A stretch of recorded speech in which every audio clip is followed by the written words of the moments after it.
এখানে উপস্থিত আমাদের মঞ্চে যে আমাদের নেতৃত্ব পার্টি উপস্থিত মানুষ, এই বাজার এলাকায় যারা আমাদের শুনতে পাচ্ছেন এবং মাইকের আওয়াজ যতদূর পৌঁছচ্ছে, সবাইকে আমাদের পক্ষ থেকে সংগ্রামী অভিনন্দন জানিয়ে কিছু বক্তব্য এই অষ্টাদশ লোকসভা নির্বাচনকে ঘিরে আপনাদের সামনে রাখব। আপনারা জানেন ইতিমধ্যেই যে 10টা বছর কেন্দ্রে যে বিজেপি সরকার আছে, যে বিজেপি সরকার বহু বড় বড় কথা বলে নরেন্দ্র মোদী এসেছিলেন, সেই একটা কথাও একটাও নীতি কিন্তু বাস্তবায়িত হয়নি। আমরা দেখেছি যে 10টা বছরে একটার পর একটা এমন নীতি নেওয়া হয়েছে যে নীতি জনবিরোধী।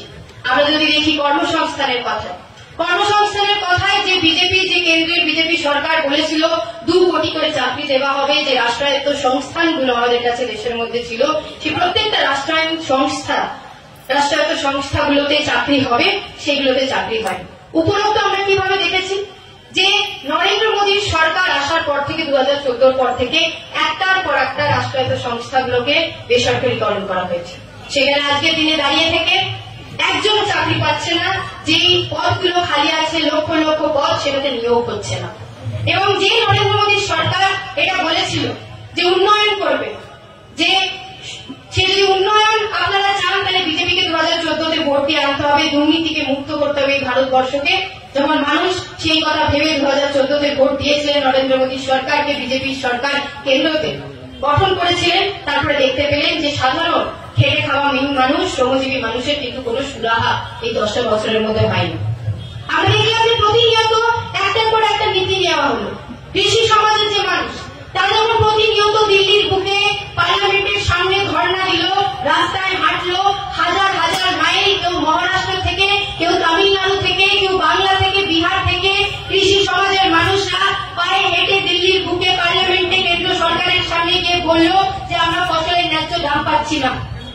यही नरेंद्र मोदी था जिसने 2014 में ये बात बोला था कि अगर हम लोग सरकार में आएंगे तो ये सुनिश्चित करेंगे कि सरकार में आने के बाद जो कृषक समाज होगा, जो कृषि होगा, उनका अपना फसल का दाम मिलेगा।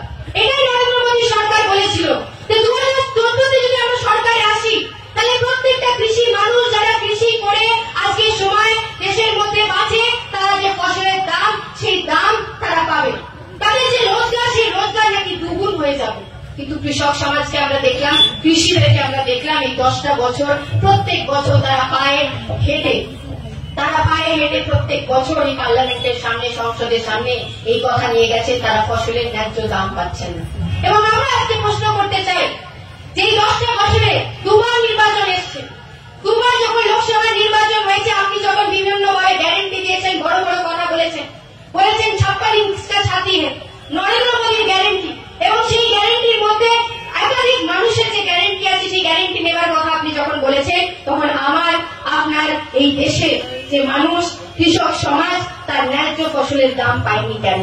আমরা তো দেখলাম 2020-21 একটা বছর যখন কৃষি কানুন আইন আনা হলো, 3টে কৃষি আইন আনা হলো, যার মধ্যে এমএসপি যে গ্যারেন্টি, ফসলের ন্যায্য দামের কথা, সেই গ্যারেন্টি দেওয়ার কথা নরেন্দ্র মোদীর কেন্দ্র সরকার কিন্তু বলল না। আমরা কি ভুলে যাব যে একটা বছর পুরো দেশের যে কৃষক সমাজ, কৃষিরা আন্দোলন করল, এবং সেই আন্দোলনে 700 কৃষক শহীদ হতে হলো এই নরেন্দ্র মোদীর কেন্দ্রের সরকারের বিরুদ্ধে লড়াই করার জন্য, এই কথা বলার জন্য, শুধু যে তারা ফসলের ন্যায্য দাম চাইছে। দিল্লির বুকে ওই কঠোর ঠান্ডার মধ্যে বিনা কোনো ছাদে তারা রাস্তায় দাঁড়িয়ে দাঁড়িয়ে মারা গেল, শুধু এই কথা বলার জন্য যে ফসলের ন্যায্য দাম তাদের পাওয়া উচিত। আমরা দেখলাম যে একটা বছর পরে যখন কৃষক সমাজের সেই আন্দোলন ফেলল পুরো দেশে, যখন বিরোধীরা একসাথে এসে এই আন্দোলনকে তীব্রভাবে এগিয়ে নিয়ে গেল, এবং চারিদিকে নরেন্দ্র মোদীর সরকারের যখন ছিচি হতে শুরু হলো, তখন নরেন্দ্র মোদী সরকার বাধ্য হলো কৃষকদের সেই দাবি মানতে। আমরা দেখেছি যে এই সরকার যেভাবে একটা জাতীয় শিক্ষানীতি নিয়ে এসছে, আপনারা যারা এখানে আছেন আপনাদেরকে বলতে চাই যে একটা আইন, শিক্ষানীতি আইন পাস করানো হয়েছে সংসদে, এবং সেই শিক্ষানীতি কি বলছে? সেই শিক্ষানীতি বলছে যে আগামী দিনে যাদের পকেটে টাকা থাকবে তারা পড়াশোনা করবে, যাদের পকেটে টাকা থাকবে না, গ্যাটে টাকা থাকবে না, তারা স্কুল কলেজে আর যাবে না। আমরা তো দেখছি ইতিমধ্যে পুরো দেশের মধ্যে বিভিন্ন জায়গায় সরকারি স্কুলগুলো বন্ধ হয়ে যাচ্ছে। সরকারি স্কুলে কেন্দ্রের তরফ থেকে কোনো ফান্ডিং দেওয়া হচ্ছে না, সরকারি স্কুলগুলো চলছে না। এবং এইরকম ভাবে যখন হচ্ছে তখন আমরা দেখছি বেশিরভাগ ছেলেমেয়ে এই স্কুল থেকে ছুট হচ্ছে এবং এই যে ড্রপ আউট বাড়ছে সেই নিয়ে আমরা আন্দোলন করছি, কিন্তু তখন আমরা দেখছি না যে নরেন্দ্র মোদীর যে বিজেপি সরকার সে একবারের জন্য কথা বলছে। কারণ কিন্তু কাদের সুবিধা হচ্ছে এই সরকারি স্কুলগুলো যখন বন্ধ হয়ে যায়? আপনি দেখেছেন কখনো যে নরেন্দ্র মোদীর পরিবারের কেউ এই সরকারি স্কুলগুলোতে পড়ে? আপনি শুনেছেন কখনো যে বড় বড় বিজেপির যে নেতা মন্ত্রীরা আছে তাদের ছেলেমেয়েরা এই সরকারি স্কুলগুলোতে কখনো পড়ে? এই সরকারি স্কুল যখন বন্ধ হয়ে যায়, এই সরকারি কলেজগুলোতে যখন ফিস বৃদ্ধি হয়, তখন সেই সরকারি স্কুল কলেজগুলোতে আমার আর আপনার বাড়ির যে ছেলেমেয়েরা যায় তাদের শিক্ষা বন্ধ হয়ে যায়। তারা যখন শিক্ষা পায় না, তারা যখন একটা যোগ্য ডিগ্রি পায় না, তখন তাদের হাত থেকে চাকরিটা চলে যায়। এবং তাই জন্য আজকের দিনে দাঁড়িয়ে থেকে আমার দেশের মধ্যে এমন একটা শিক্ষানীতি আনা হয়েছে যে শিক্ষানীতির মাধ্যম দিয়ে বলা হচ্ছে যে আগামী দিনে যে শিক্ষার জায়গা, শিক্ষার যে প্রাঙ্গণ, সেটাকে বেসরকারীকরণ করা হবে। সেখানে সরকারি স্কুল কলেজের দরকার নেই। যদি কাউকে স্কুল চালাতে হয় এনজিওদেরকে দিয়ে দেওয়া হবে, প্রাইভেট কোম্পানিকে দিয়ে দেওয়া হবে, সেখানে যত মাইনে তত তারা করে নিতে পারে। প্রাইভেট স্কুলগুলোর অবস্থা দেখতে পাচ্ছি, বেসরকারি স্কুলগুলোর অবস্থা আমরা দেখতে পাচ্ছি, সেখানে মাসে কোথাও 2000 টাকা মাইনে, কোথাও 2500 টাকা মাইনে। একবার ভেবে দেখুন তো, আপনার বাড়িতেও বাচ্চারা আছে, আপনার বাড়িতে সন্তানরা আছে, আপনারা পারবেন যে সেই বেসরকারি স্কুল কলেজগুলোতে পড়াতে এইভাবে যেভাবে শিক্ষার দাম বাড়ছে? আমরা প্রতিনিয়ত দেখছি। যে কথা অনির্বাণ বলছিল যে নরেন্দ্র মোদীর যে কেন্দ্রের বিজেপি সরকার যে কথা বলে এসেছিল যে সবকা সাথ সবকা বিকাশ, সবার সাথে থাকবে, সবার জন্য উন্নয়ন করবে। এই বাজার এলাকায় আছি, এই বাজার এলাকায় মানুষ জানে যে নিত্য প্রয়োজনীয় জিনিস যখন প্রতিনিয়ত আজকের সময় দাঁড়িয়ে থেকে আমরা কিনতে যাচ্ছি, আমরা প্রতিনিয়ত দেখি, বাড়িতে শুনছি, বাবা যখন বাজারে যাচ্ছে, মা যখন বাজারে যাচ্ছি, প্রত্যেক দিন ফিরে এসে বলছে যে জিনিসের যা করা দাম আর কেনাকাটা করা যাচ্ছে না। জিনিস ছুঁড়েই তার দাম বেড়ে যাচ্ছে, বিদ্যুতের দাম বাড়ছে এবং এই বিভিন্ন জিনিসের যেভাবে দাম বাড়ছে, তেলের দাম বাড়ছে, পেট্রোলের দাম বাড়ছে, ডিজেলের দাম বাড়ছে এবং পেট্রোল ডিজেলের দাম বাড়াকালীন আমরা দেখছি বাকি জিনিস যেটাতে সরবরাহ করা হয় সেসব জিনিসের দাম বাড়ছে। এই ইলেকশন আসলে, এই নির্বাচন আসলে আমরা দেখতে পাচ্ছি যে জীবনদায়ী ওষুধ, সেই জীবনদায়ী ওষুধের দাম বাড়ছে। আপনার বাড়িতে তো হবে, কেউ প্রেশারের ওষুধ খায়, কেউ সুগারের ওষুধ খায়, সে ওষুধ আজকে যদি কিনতে যাচ্ছে আমরা দেখছি যে ওষুধের দাম যেটা 2014 আগে যদি 70 টাকা ছিল সেই ওষুধের দাম হয়ে গেছে 300, 4 গুণ 5 গুণ ভাবে ওষুধের দাম বেড়ে গেছে। এই কেন হচ্ছে? আপনারা হয়তো ইতিমধ্যেই শুনেছেন ইলেকট্রাল বন্ডের নাম। ইলেকট্রাল বন্ড যে স্ক্যাম হয়েছে, এই স্ক্যাম কি ইলেকট্রাল বন্ডের? এই ইলেকট্রাল বন্ডের স্ক্যামে দেখা গেছে এই জীবনদায়ী ওষুধ যারা দেয় মার্কেটের মধ্যে, বাজারের মধ্যে, এই জীবনদায়ী ওষুধের কোম্পানিগুলো কোটি কোটি টাকা বিজেপি যে দল সেই দলকে এবং তৃণমূলকে আমাদের রাজ্যের মধ্যে দিয়েছে। এবং এই যে কোটি কোটি টাকা দেওয়া হয়েছে এটা কেন? যাতে তারা ব্যবসা করতে পারে একটা জায়গায়। তাই জন্য নরেন্দ্র মোদীর যে সরকার, কেন্দ্রের সরকার যে বলেছিল যে সবকা সাথ সবকা বিকাশ, তার মানে এটা ছিল না যে সাধারণ খেটে খাওয়া মানুষ আমার আর আপনার জন্য তারা কথা বলছে। তারা যদি কারণ নিয়ে কথা বলেছে সেটা হচ্ছে এই পুঁজিপতিদের নিয়ে কথা, এই বড় বড় কোম্পানিদের নিয়ে কথা যারা মুনাফা করতে চেয়েছে। এবং তাই জন্যই তারা চেয়েছে যে 10টা বছর এই বিজেপির মতো একটা রাজনৈতিক দল এখানে আমাদের ওপরে গভর্নমেন্ট বানিয়ে, সরকার বানিয়ে আমাদের ওপরে হুকুমত চালাক, যাতে তাদের থেকে এই কোম্পানিগুলো মুনাফা করতে পারে। এবং তাই জন্য আপনাদেরকে পক্ষ নিতে হবে,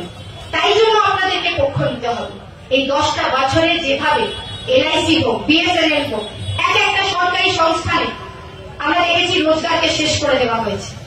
ভারতীয় যে সৈন্য তার কথা বলা হয়, ইন্ডিয়ান আর্মির কথা বলা হয়, যে ইন্ডিয়ান আর্মিকে নিয়ে দেশাত্মবোধকের কথা বলে নরেন্দ্র মোদী সরকার, সেই ইন্ডিয়ান আর্মিতে আজকে নিয়োগের জন্য অগ্নিপথ বলে একটা স্কিম আনা হয়েছে। সেই অগ্নিপথ স্কিম কি? সেই অগ্নিপথ স্কিমে বলা হচ্ছে যে আজকে যদি কোনো ছেলে যে 18 বছর বয়স, সে যদি ইন্ডিয়ান আর্মিতে যায়, ভারতের যদি সৈন্যতে জয়েন করে, সে যদি সৈনিক হয়, তার 4 বছরের জন্য শুধু কন্ট্রাকচুয়াল চাকরি থাকবে। এবং এই 4 বছরের কন্ট্রাকচুয়াল চাকরির পরে তাকে 4 বছর পর যখন তার 22 বছর 23 বছর বয়স হবে, তাকে সেখান থেকে সরিয়ে দেওয়া হবে। তার চাকরির গ্যারেন্টি নরেন্দ্র মোদী নেবে না, কেন্দ্রের বিজেপি সরকার নেবে না। এবং বলুন তো, এই 4টে বছর পর যখন ভারতীয় সৈন্য থেকে কাজ করে সে বাড়ি ফিরবে, গ্রামে ফিরবে, গঞ্জে ফিরবে, সে কি কাজ করবে, সে কত টাকা পাবে, সে কোথায় চাকরি করে অর্জন করবে, তার শিক্ষার যে বয়স, সেই শিক্ষার বয়সও তার কাছে চলে যাবে। আমরা প্রশ্ন করতে চাই যারা এখানে এসেছি আপনাদের সামনে, যে বিজেপির সরকারের যে গ্যারেন্টি, নরেন্দ্র মোদীর যে গ্যারেন্টি, এই গ্যারেন্টির জন্য মানুষ তো ভোট দেয়নি, যাতে এই গ্যারেন্টির মাধ্যম দিয়ে শিক্ষাকে, চাকরিকে, রোজগারকে প্রতিনিয়ত শেষ করে ফেলা হয়েছে। আমরা দেখছি যখন রোজগারের কথা বলা হচ্ছে, বারবার আমরা যখন বলছি যে 2 কোটি করে রোজগার কেন দেওয়া হয়নি, আমরা অন্যদিকে দেখতে পাচ্ছি যে কিভাবে দেশটার মধ্যে দুর্নীতি চলছে। ইলেকট্রাল বন্ডের স্ক্যাম নিয়ে দুর্নীতি, কোটি কোটি টাকা কোম্পানিদের থেকে নেওয়া হয়েছে, কিন্তু শিক্ষার জায়গায়, রোজগারের জায়গায় দেওয়ার জন্য, ফান্ড করার জন্য সরকার বলছে তাদের কাছে নাকি টাকা নেই, তাদের ফান্ডে নাকি কোনো টাকাই নেই যে তারা স্বাস্থ্য কেন্দ্র বানাতে পারে, তারা রোজগার আরো নাকি দিতে পারে, তারা নাকি মাইনে দিতে পারছে না সরকারি জায়গায়, তাই জন্য তারা ছাঁটনি করছে, কন্ট্রাকচুয়াল ওয়ার্কার আনছেন, ঠিকাদার শ্রমিক আনছেন এবং তাদেরকেও ঠিকভাবে মাইনে দিচ্ছেন। এখানে যারা বিড়ি শ্রমিকরা আছেন, যারা কাজ করেন, এবং বিভিন্ন যারা শ্রমিকরা আছেন যারা কাজ করেন, আপনারা সবাই জানেন যে শ্রমের দামের কথা আপনাদের আজকে পাওয়া উচিত, যে শ্রমের দাম আপনাদের কাজ করে পাওয়া উচিত, সেই শ্রমের দামটা কিন্তু মানুষ পাচ্ছে না। এবং তাই জন্য আমরা বলছি যে 10টা বছরে যে জায়গায় ভারতবর্ষের যাওয়ার কথা ছিল, যে কথা বিজেপি সরকার বলেছিল, যে গ্যারেন্টি মোদী সরকার নিয়েছিল, সেই গ্যারেন্টি কিন্তু আজকের সময় তারা 10টা বছরে দিতে পারেনি। এবং তাই জন্য আপনারা ভাবুন, যারা বিজেপি থেকে উত্তপ্ত, যারা কেন্দ্র সরকার থেকে কোন সুবিধা পাননি, কেন্দ্রের সরকার আপনাকে চাকরি হোক, রোজগার হোক, রুটি রুজির প্রশ্ন হোক, শ্রমের দাম দিতে পারেনি, শিক্ষা প্রাঙ্গণগুলোকে শেষ করে দিয়েছেন। অনেকে যারা ভাবছেন যে না না বিজেপিকে ঠেকানোর জন্য তৃণমূলকে হয়তো ভোট দিতে হবে, আমাদের রাজ্যের অভ্যন্তরে কি হচ্ছে 2011 পর থেকে আমরা দেখতে পাচ্ছি মমতা ব্যানার্জির যে সরকার আছে, তৃণমূলের যে সরকার আছে, প্রতিনিয়ত একটার পর একটা দুর্নীতি করেছেন। এবং এই দুর্নীতি যখন করেছে আমরা ইতিমধ্যে দেখতে পেরেছি এসএসসির মাধ্যমে কিভাবে দুর্নীতি করা হয়েছে। আমার বাড়িতে, আমার পাড়ায়, আমার কলোনিতে, আপনার কলোনিতে ছেলেমেয়েরা পড়াশোনা করেছে, পড়াশোনা করে যোগ্যতার সাথে পরীক্ষা দিয়ে তার একটা যোগ্য চাকরি করার জন্য নিজের 15টা 20টা বছর তিনি ঘাম তার ছড়িয়েছে। আমরা কি দেখতে পেলাম? যারা চাকরি পেল তার মধ্যে 3000-এরও বেশি এমন চাকরি দেওয়া হলো যাদের ওএমআর শিট, পরীক্ষার যে খাতা সেটা ফাঁকা ছিল, এবং লক্ষ লক্ষ টাকা ব্লক লেভেল থেকে শুরু করে, লোকাল এরিয়া থেকে শুরু করে, তৃণমূলের যারা চুনোপুটি চোররা আছে, যারা নাকি নেতা মন্ত্রী বলে ঘুরে বেড়ান, তারা লক্ষ লক্ষ টাকা মানুষের থেকে নিয়ে এই অযোগ্যদেরকে চাকরি দিয়ে ওই 25,000 যোগ্য পরীক্ষা যারা দিয়ে চাকরি পেয়েছিল, উত্তীর্ণ হয়েছিল, তাদের চাকরিটাকেও খেয়ে দিল। আপনারা একবারও ভাববেন না যে পশ্চিম বাংলার মাটিতে একটা প্রজন্মকে অন্ধকারের দিকে ঠেলে ফেলা হচ্ছে, এটাতে সুবিধা কার হচ্ছিল? কেন চায় নরেন্দ্র মোদীর সরকার, কেন চায় মমতা ব্যানার্জির সরকার যে আগামী প্রজন্ম পড়াশোনা না করুক? কেন চায় এরা? কারণ এরা জানে যে এই প্রজন্ম যদি পড়াশোনা করে, তারা শিক্ষা পায়, তারা যোগ্য হয়, তাহলে তারা এদের ভাওতাবাজিতে যাবে না। আমরা যখন রুটি রুজির প্রশ্ন নিয়ে কথা বলছি, আমরা যখন যোগ্য চাকরির কথা বলছি, যখন আমরা বলছি যে জীবনদায়ী যে ওষুধ, সেই ওষুধের দাম প্রতিনিয়ত বেড়ে যাচ্ছে, যে দাম বাড়বে কেন? সাধারণ মানুষের সুরাহা হবে না কেন? নিত্য প্রয়োজনীয় প্রতিনিয়ত যে জিনিসের দাম আজকে বাজারে গেলে বেড়ে যাচ্ছে, সেই দাম বাড়ছে কেন? সাধারণ খেটে খাওয়া মানুষের যে যোগ্য অধিকার, সেই অধিকার, যে ঘাম, সেই ঘামের দাম, যে শ্রমের দাম, সেই দাম কেন তারা পাচ্ছে না? এই নিয়ে যখন আমরা প্রশ্ন করছি, আমরা দেখছি যে নরেন্দ্র মোদী, বিজেপির সরকার বারবার এসে ধর্মের উস্কানি দিচ্ছে, ধর্মের নামে মানুষকে বিভাজন করার চেষ্টা করছে, জাতির নামে মানুষকে বিভাজন চেষ্টা করছে করার। আমরা বলছি এখানে প্রচুর মানুষ হবেন, আমি শুনেছি যারা ওপার বাংলা থেকে এসেছিলেন, এবং সেই সময় মানুষদেরকে আমরা যদি জিজ্ঞেস করি ইউসিআরসির যে আন্দোলন, সেই আন্দোলনে লাল ঝান্ডা ধরে, এবং তখন যখন আমাদের বাবাদের থেকে, কাকাদের থেকে আমরা শুনেছি যে তারা বলেছেন যে যেভাবে দেশ সে ভাগ হয়েছে বা ধর্মের নামে তাদেরকে এদিকে আসতে হয়েছে, কারোরই এটা ভালো লাগে না। কিন্তু দেশ মানে কি? দেশ মানে আমাদের এই পাড়ায় এলাকায় একসাথে থাকা, দেশ মানে একসাথে বড় হওয়া, এই পাড়ার স্কুলটাতে যাওয়া, দেশ মানে একসাথে সম্প্রীতির সাথে বড় হওয়া। কিন্তু আজকের দিনে যারা ধর্মের উস্কানি দিয়ে মানুষকে বিভাজন করার চেষ্টা করছে, বাপ ঠাকুর দাদের যারা এই লাল ঝান্ডার এই ইউসিআরসি আন্দোলনের সাথে ছিলেন তাদেরকে একবার জিজ্ঞেস করে দেখবেন কি তখন কিন্তু এই ভাগুয়া ঝান্ডা নিয়ে কেউ আসেনি।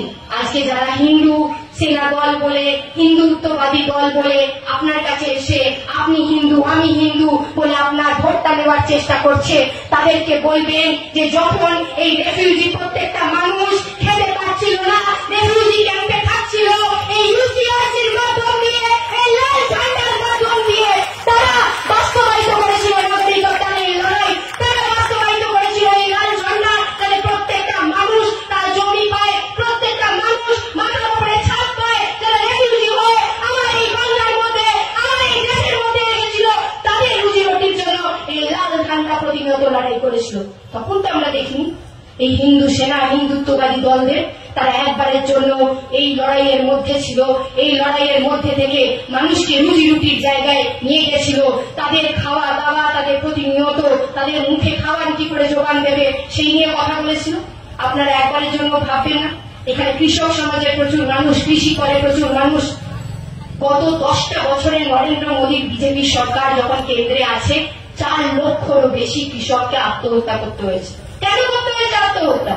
যখন আমরা প্রশ্ন করেছি, রিপোর্ট দেখেছি, তখন বিশেষ বিশেষ যারা কৃষি আন্দোলনের সাথে যুক্ত তারা এই রিপোর্টে বলেছেন যে এমন কৃষি আছে যারা বীজ কিনছে, যা বীজের দাম বেড়েছে তারা বীজ কিনতে পারছে না, তারা যে ব্যাংক থেকে লোন নিচ্ছে, কৃষি লোন নিচ্ছে, সেই কৃষি লোন ব্যাংক বা সরকার তাদের মাফ করছে না।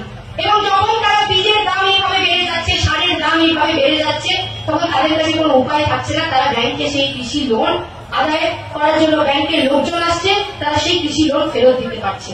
এবং আমার এই দেশে, আমার কেন্দ্রের দেশে সরকার এই 10টা বছরের মধ্যে 16 লক্ষ কোটি টাকা আদানি আম্বানিদের মাফ করেছে। আপনি প্রশ্ন করবেন না যখন 50,000 টাকা একটা কৃষকের বাতিল হতে পারছে না, মাফ হতে পারছে না, তখন 16 লক্ষ হাজার কোটি টাকা এই কেন্দ্রের বিজেপি সরকার আদানি আর আম্বানিদের মাফ করছেন। আমরা কি ভুলে যাব সেই 4 লক্ষ কৃষককে আত্মহত্যা এই জন্য করতে হয়েছে? কারণ তারা প্রতিদিন তাদের যে ন্যায্য অধিকার, সেই ন্যায্য অধিকারের যে লড়াই তারা লড়ছে, তার জন্য কেন্দ্রের মোদী সরকার একবারের জন্য কথা বলছেন না। আমার দেশটাকে কোথায় পরিণত করেছে, আপনার এই সমাজটাকে কোথায় পরিণত করেছে? কেন কেন এদের সুবিধা হয় ধর্মের নামে জ্বালানি দিয়ে? কেন এদের সুবিধা হয় যে ধর্মের নামে আমাকে আর আপনাকে আলাদা করে দেওয়ার জন্য, যে ধর্মে ধর্মে লড়িয়ে দেওয়া হোক, হিন্দু মুসলমানকে লড়িয়ে দেওয়া হোক? কেন এরা করতে চায়? কারণ এরা চায় যে যেখানে যদি অশিক্ষিত তৈরি করে একটা প্রজন্মকে শিক্ষা তাদের কাছে পৌঁছে না দেওয়া হয়, সেই ছেলেকে হিন্দু ছেলেকে এসে তারা বলবে, এই হিন্দু যে হিন্দুত্ববাদী দলগুলো, এই বিজেপি বজরং দল, হিন্দু সেনা, তারা তাদেরকে এসে বলবে কি যা গিয়ে হাতে তলোয়ারটা তাদের হাতে তুলে দিচ্ছে এবং দিয়ে বলছে যা গিয়ে দাঙ্গা করে আয়। আমরা দেখছি আমার দেশের, আমার রাজ্যের অভ্যন্তরেও সেই জিনিসটা হচ্ছে। মমতা ব্যানার্জির সরকার, সে বলছে সম্প্রদায়কে আটকানোর জন্য তিনি নাকি রাজনীতি করার চেষ্টা করছেন। কেন চায় মোদী সরকার, মমতা সরকার ধর্ম নিয়ে খেলতে? তাদের হাতে বোমা তুলে দিচ্ছে, বলছে নির্বাচনের সময় গিয়ে যা, নির্বাচনটা করতে দিস না, ঘর জ্বালিয়ে দিয়ে চলে আয়। কেন চায় তারা?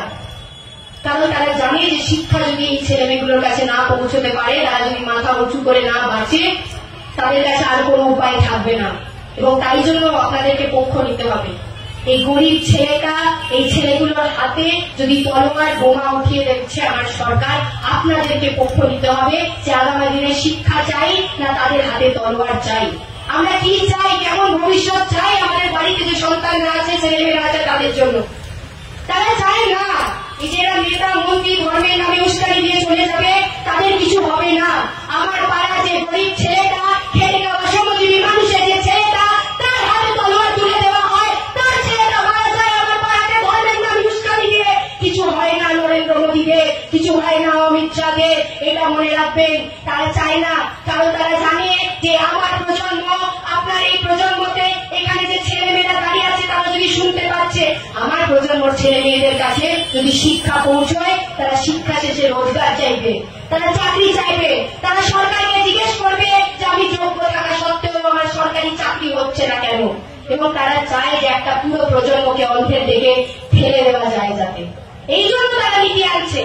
তারা চায় যে আমাদের শ্রম নিয়ে যাতে পুরো দেশের মধ্যে মুনাফা করা যায়। অনেকে এখানে কোভিড ভ্যাকসিন নিয়েছেন, 2020-21 পরে যে করোনা মহামারীর সময় হয়েছিল, সেই মহামারীর পরে কেন্দ্রের সরকার বলল যে না, সবাইকে টিকাকরণ করতে হবে। এই টিকাকরণ যে কোম্পানি করেছে, সেই সব কোম্পানিকে একটা মনোপলি দেওয়া হলো। সেই কোম্পানির নাম সেরাম ইনস্টিটিউট। তারা সেই টিকা বানিয়েছে এবং সেই টিকা থেকে আমাদের দেশের লক্ষ লক্ষ কোটি কোটি মানুষ সেই টিকা নিয়েছেন। এই ইলেকট্রাল বন্ডের স্ক্যামে দেখা গেছে যে এই সেরাম ইনস্টিটিউট যে কোম্পানি, সে কোটি কোটি টাকা ভারতীয় জনতা পার্টিকে কন্ট্রিবিউট করেছে ইলেকট্রাল বন্ডে, ফান্ডিং দিয়েছে ইলেকট্রাল বন্ডের নামে। কেন? কারণ তারা চায় যে এই কোম্পানিগুলো আরো বেশি করে মুনাফা করুক। তারা চায় যে যে জিনিসগুলোর দাম আজকে সময় কম হওয়া উচিত, কেন্দ্রের সরকার চাইলে পারে। রাজ্যেও আমরা দেখলাম বিদ্যুতের দাম বেড়েছে, 3 গুণ বেড়েছে, 9 টাকা ইউনিট হয়েছে।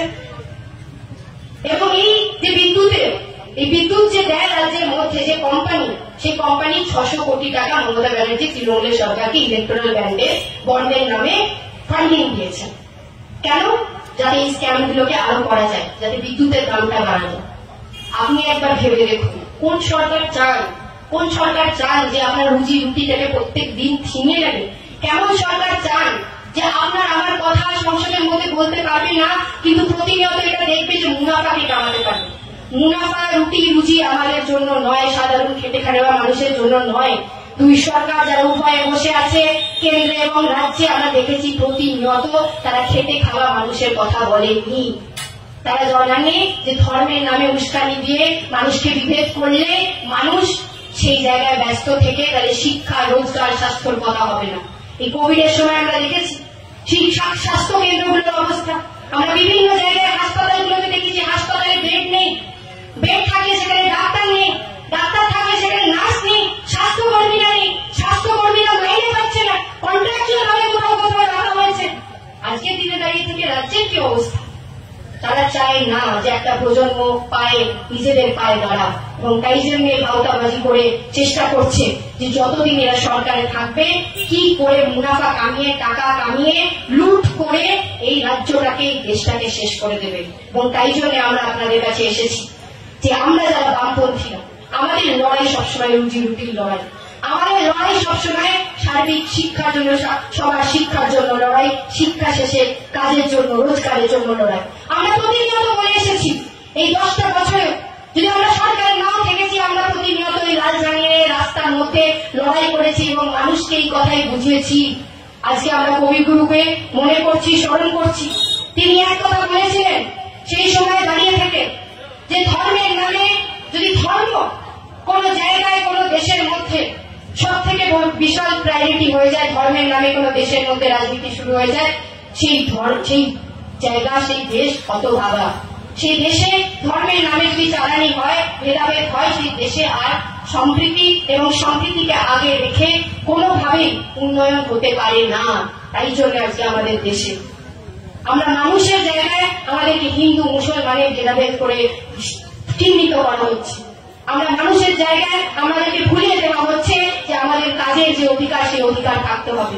সন্দেশখালীতে আমরা দেখলাম, উত্তরপ্রদেশের হাতরাসে আমরা দেখলাম, উন্নাওতে আমরা দেখলাম যে এক কথা যে বিজেপি বলছিল কি বহুত হুয়া মহিলাও পে বাদ, আব কি বার মোদী সরকার, যে মহিলাদের উপরে নাকি 2014 আগে বিভৎস উৎপীড়ন হচ্ছিল, সেই উৎপীড়নকে যদি শেষ করতে হয় তাহলে মোদী সরকারকে আনতে হবে। 2014 পরে 2024 কি দেখতে পেলাম আমরা? উত্তরপ্রদেশে বিজেপি সরকার, ডাবল ইঞ্জিনের সরকার, সেই সরকার থাকার পরেও 13 বছরের মনীষা বাল্মীকি একটা মেয়েকে রেপ করে, ধর্ষণ করে, পুড়িয়ে তার বাবা মার সামনে ফেলে দেওয়া হলো এবং বিজেপির সরকার কিচ্ছু করলো না, একটা বারের জন্য মুখ খুলল না। আমরা কি ভুলে যাব কিছুদিন আগে দিল্লির বুকে আন্তর্জাতিক যে আমাদের খেলোয়াড়, রেসলার, তারা অলিম্পিকে গিয়ে পদক নিয়ে এসেছেন, তারা রাস্তায় দাঁড়িয়ে বলল বিজেপির যে সাংসদ ব্রিজভূষণ, তিনি আমাদেরকে প্রতিনিয়ত ধর্ষণ করেছেন, উৎপীড়ন করেছেন, নারীদেরকে উৎপীড়ন করেছেন, আরো খেলোয়াড় আছে যাদের উৎপীড়ন করেছেন।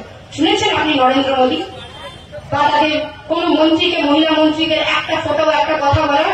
কিন্তু আমি আপনাদেরকে বলে দিতে চাই যে এই লোকসভা নির্বাচনের সময় ব্রিজভূষণের যে ছেলে, তাকে টিকিট দেওয়া হয়েছে বিজেপি সরকারের তরফ থেকে, বিজেপি রাজনৈতিক দলের তরফ থেকে। একবার ভাবুন যে এরা মহিলাদের উন্নয়ন নিয়ে কথা বলবে, এরা মহিলাদের অধিকার নিয়ে কথা বলবে, তাদের দলের মধ্যে যারা মহিলাদের উৎপীড়ন করছে তাদেরকে মালা পরিয়ে তারা স্টেজের মধ্যে এনে হাততালি দিয়ে তারা তাদেরকে স্বাগত জানাচ্ছে তাদের দলের মধ্যে। আমরা সন্দেশখালীর মধ্যে দেখলাম মা বোনদের সাথে কি হল। সেখানে মা বোনেদেরকে আমরা সংগ্রামী অভিনন্দন জানাই। তারা যদি সামনে না আসতো, তারা যদি এই কথাটা সামনে থেকে না বলতো যে তৃণমূল কিভাবে, তৃণমূলের লোকজন গুন্ডা বাহিনী দেখে বাহিনী সেখানে কিভাবে নির্যাতন করছেন, তারা সাহস দেখিয়ে সামনে থেকে এসেছেন।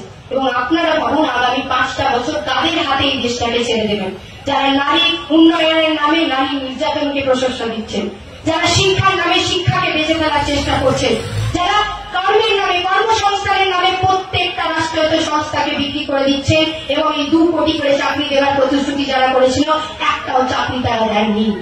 কাদেরকে দেবেন? যারা কৃষক সমাজ শ্রমজীবী মানুষের হয়ে একটাও কথা বলতে পারে না, তাদের যে শ্রমের দাম সেই দামের জন্য যারা লড়াই করে না। তাই জন্য আপনাদের সামনে আজকে যারা আমরা এসেছি, আমরা বামপন্থীরা একটা কথাই বলতে চাই, যদি কৃষকের দাম, শ্রমজীবী মানুষের দাম, মহিলাদের যে অধিকার, উন্নয়নের কথা, সার্বিক উন্নয়নের কথা এলাকার যদি কেউ বলেছে সেটা বামপন্থীরা। এবং তাই জন্য এই লোকসভা কেন্দ্রে আমাদের যে জোটের প্রার্থী কমরেড নীরব খাঁকে জিতিয়ে বিপুলভাবে জয়যুক্ত করে তাকে পার্লামেন্টে পাঠান, যাতে শ্রমজীবী মানুষ, খেটে খাওয়া মানুষের যে আওয়াজ, সেই আওয়াজকে আমরা পার্লামেন্টের মধ্যে শক্ত করতে পারি। এরকম সংসদ আমাদের চাই না যারা গিয়ে শুধু টিকিটের ভর্তুকিটা নেবে, ট্যাক্সের টাকাতে রিচার্জ করবে মোবাইলে, কিন্তু মানুষের কথা সংসদের উপরে নিয়ে যাবে না। সংসদেই যাবে না, তারা সংসদে গিয়ে বসবেই না, কারণ তারা জানে যে তারা এখানে কোম্পানিদের মুনাফা করার জন্য এসেছেন, সাধারণ মানুষের কথা বলার জন্য আসেনি, এলাকার সার্বিক উন্নয়নের কথা বলার জন্য আসেনি। আপনাদেরকে প্রতিনিয়ত বলে দেওয়া হচ্ছে যে সরকারের কাজ নয় শিক্ষাকে দেখা, সরকারের কাজ নয় রোজগার দেখা, সরকারের কাজ নয় স্বাস্থ্য কেন্দ্রের জন্য লড়াই করা। আপনাদেরকে বদলাতে হবে এই পক্ষকে। আপনাদেরকে ভাবতে হবে যে এই রাজনীতিকে যেভাবে নামিয়ে আনা হয়েছে 10টা বছরে, যেভাবে বেঁচে ফেলা হয়েছে রাজনীতিকে, যে রাজনীতির মধ্যে আজকে আমার আর আপনার কথাকে বলা হয় না, শুধু দেখা হয় যে মুনাফা কি করে কামানো হবে, সেই রাজনীতিকে পরাস্ত করতে হবে। এবং সেই রাজনীতিকে যে প্রতিনিধি, সেই খেতে খাওয়া মানুষের প্রতিনিধিকে পাঠাতে হবে পার্লামেন্টের জন্য। এই আশা ভরসা আপনাদের কাছে রাখি যে কেন্দ্রে যে বিজেপি সরকার 10টা বছর ধরে দুর্নীতি চালিয়েছে, ইলেকট্রাল বন্ডে স্ক্যামের নামে কর্মসংস্থান দেয়নি, শিক্ষাকে শেষ করে দিয়েছে এবং আজকের দিনে দাঁড়িয়ে থেকে ধর্মের নামে ভেদাভেদ করার চেষ্টা করছে, সেই রাজনৈতিক দলকে আপনারা পরাস্ত করবেন সবাই মিলে। এবং সাথে সাথে এই বিজেপি দল যখন দুর্নীতি করছে, কর্মসংস্থান তৈরি করছে না, দ্রব্যমূল্যের যে দাম বাড়ছে সেটা নিয়ে কোনো কথা বলছে না সংসদে, শুধু কোম্পানিদের মুনাফা করার জন্য লড়াই করছে, সেই সময় দাঁড়িয়ে থেকে আমাদের রাজ্যের অভ্যন্তরে মমতা ব্যানার্জির যে সরকার, তৃণমূলের যে সরকার, সেও প্রতিনিয়ত খেটে খাওয়া মানুষের কথা বলছেন। সে শিল্পকে বন্ধ করতে চাইছে, বন্ধ করে দিচ্ছে, এখানে সে শিক্ষাকে বন্ধ করে দিচ্ছে।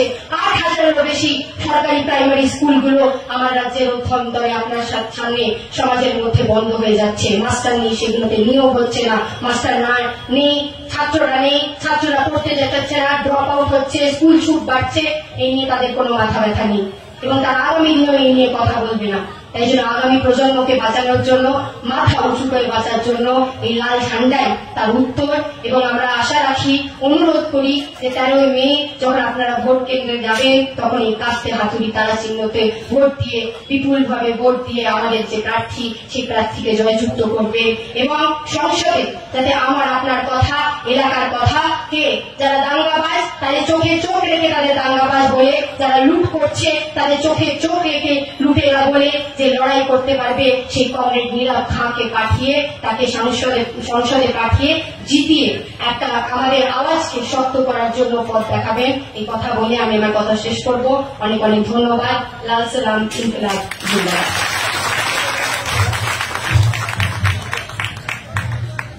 ধন্যবাদ কমরেড ঐশী ঘোষকে। আপনারা এতক্ষণ ধরে আমাদের এই বক্তব্য শুনলেন। যদিও সময়টা অন্য 5টা দিনের মতো এতটা গরম নয়, তবুও অনেক বয়স্ক মানুষ এই সময়ের মধ্যে কষ্ট করে শুনলেন। প্রত্যেককে আমাদের পার্টির পক্ষ থেকে